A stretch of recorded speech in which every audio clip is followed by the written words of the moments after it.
Sa pagsisimula ng iyong home-based low-carb baking business or shop, okay, as a home-based shop, okay, isa sa mga importante, one of the important things that you have to set up in getting started is your own business page. Ayan.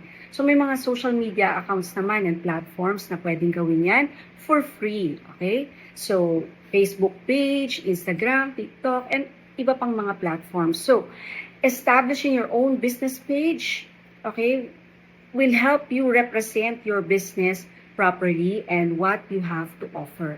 And also pwede rin magkaroon ng website just like what I have right now. And also, dun sa pag-establish mo ng yung mga business pages, social media accounts, syempre kasama na rin dyan yung address, no? Where to pick up, where to order. At dito sa atin, sa Pilipinas, ay set up mo yan sa Google Maps at sa Waze na talagang mare-represent mo properly kung saan ka mahanap. Alright? And basically, if you're just online and you don't accept walk-ins, kailangan sa mga business pages mo yan or website or social media accounts ay meron ding link on where to send their orders, at least order form, no? Meron din namang mga free na order form through Google platform, alright?